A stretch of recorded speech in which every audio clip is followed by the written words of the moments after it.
Welcome to today's episode of Ask an Adventurer. First question.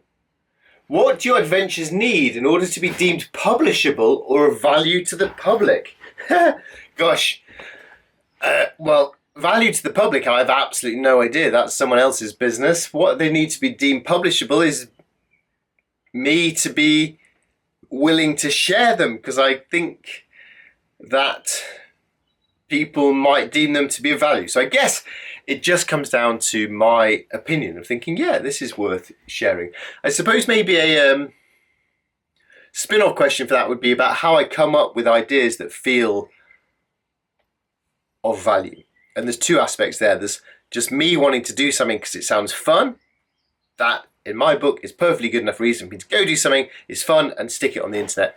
Or because I think something is worthwhile. So, for example, recently I went for a run. There was loads of litter, so I took a photo of it and put a disgusted from Tunbridge Wells photo on the internet. Disgusting litter. And then I went back the next day with a bin bag and I tidied it all up. And I did that because I wanted to, and it was the right thing to do. But I deemed that it was of value to the public because hopefully that might be a useful message to talk about. And so therefore I also put it online as well as deeming it was worth me doing myself. What's your best advice when things don't go according to plan?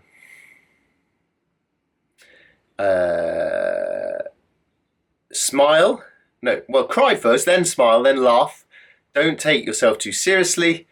Ask yourself, if this thing was happening to somebody else, how much of a drama would I think it is? For example, if I spill some milk now, oh no, I've spilled the milk, disaster.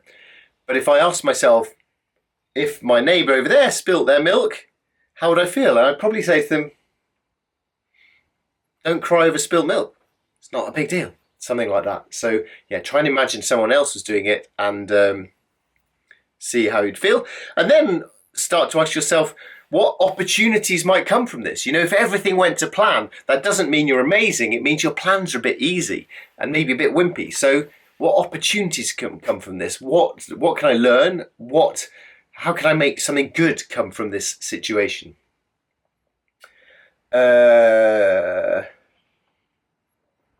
What do you think are the best ways for an old gal like me, age 60, to get in shape for longer hikes besides just walking and hiking? Well, walking and hiking is a great way to get in shape for walking and hiking, of course. Swimming is fantastic for sort of whole body workout. Yoga is fantastic for joint mobility. And then I think something that's really undervalued in terms of its importance for injury prevention, for long-term health into old age, is lifting heavy weights for our musculoskeletal system, fighting against osteoporosis and generally solving a lot of life's problems, is to join a gym and lift heavy weights. And yes, definitely as a 60-year-old that applies. That'd be a great thing to do. Deadlifts. Oh, I love deadlifts.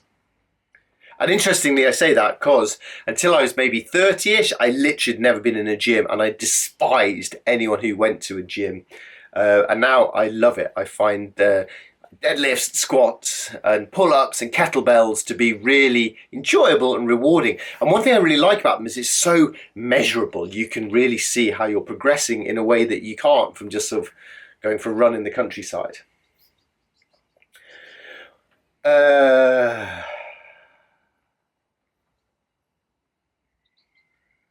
What advice would you give a 45-year-old single guy with a salary of over 100,000 euros a year? Should he carry on with his secure job or stop? I think about it every day. I wake up, what's it all for?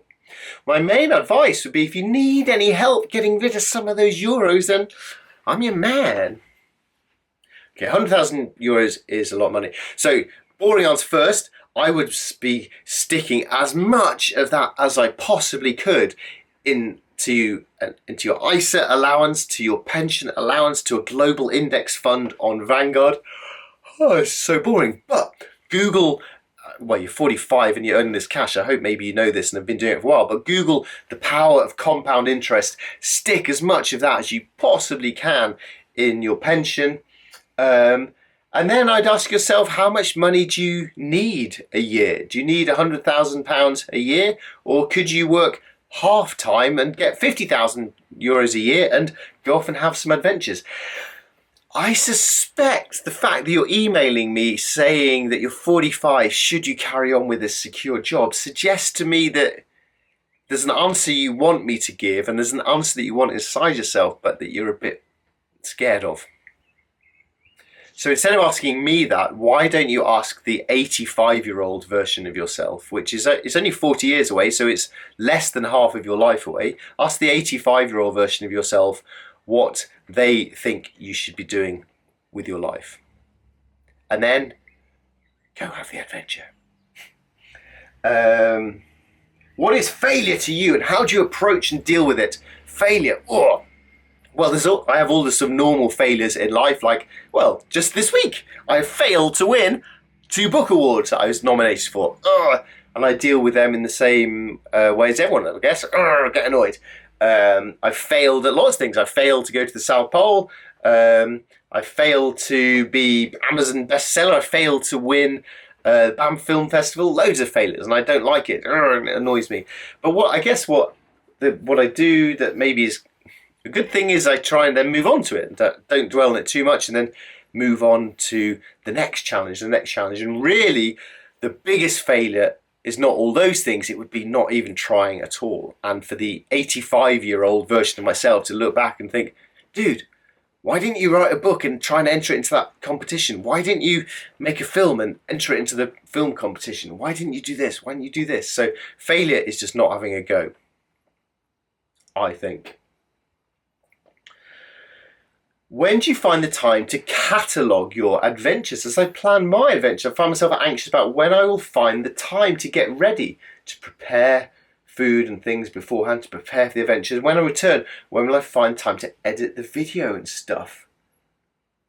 I can't find the time to get the footage done from my old videos. There's a good reason for this. I'm either planning on the next adventure, or there's a bad reason for it, that I'm working my job and pays the bills and blah blah blah. Well, we have 24 hours in a day, same as Beyonce or all these people who get loads of stuff done. So you could get your video edited if you chose that to be what you would spend some of the 24 hours doing. So I think a bigger question is to ask why you're not choosing to do that. And yeah, you've got to work, you've got to sleep, but what about the hours around that? So I would suggest it perhaps feels that it's not a priority for you, which is fine if you have other priorities, but if your priority is lying on the sofa watching Netflix, then you might want to question those priorities. As for worrying about not getting your trip ready in time, all the same stuff applies, but if you genuinely don't have the time to get your ready enough for your adventure, then you're going to have to delay the start of your adventure. Do you want to delay the start of your adventure, or do you want to get up half an hour earlier each day for a week and get it done on time? So I think it's just going to come down to choice in the end. Or if you literally do not have time because you're so busy with work, etc., then I think you just have to accept this is not going to happen. I'm not going to beat myself up until at X point in the future I might have time to get on and process that footage. I'm writing a book. Friends and family often ask to read it, to help edit it, but I'm scared to show them. I poured lots of love and energy into the book. How do you build the confidence to show people your work, especially when it's not finished? Gosh. Well, first of all, it's great that your friends and family want to read this. This is lovely to have some volunteers, because at some point when you're going to ask people to read your book, it's a massive imposition of time. I have just spent probably 10 hours reading a friend's book, and I was happy to do that because he's my friend, but I could have watched a lot of Tom and Jerry cartoons in those 10 hours. So the fact that they want to do it is great. Also, at some point, people are going to read your work. When it is out in the world, people will read it, and you'll get book reviews like, for example, one I've got, which says, "This is the worst book in the whole world." So imagine how it feels when you get horrible reviews like that. Will your friends and family give you reviews like that?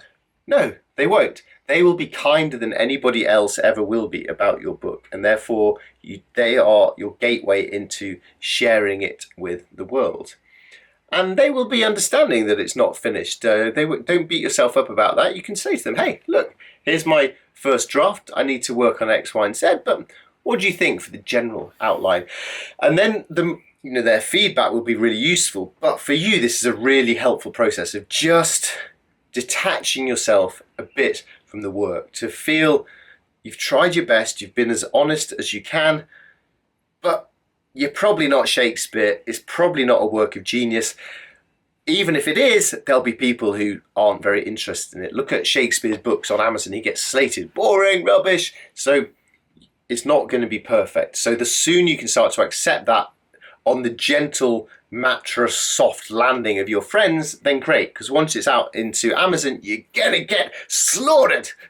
And you just have to deal with that. And on that upbeat, positive note, thank you for listening. If you want to ask any questions, please send them in. Ask an adventurer. Ask me anything. Right.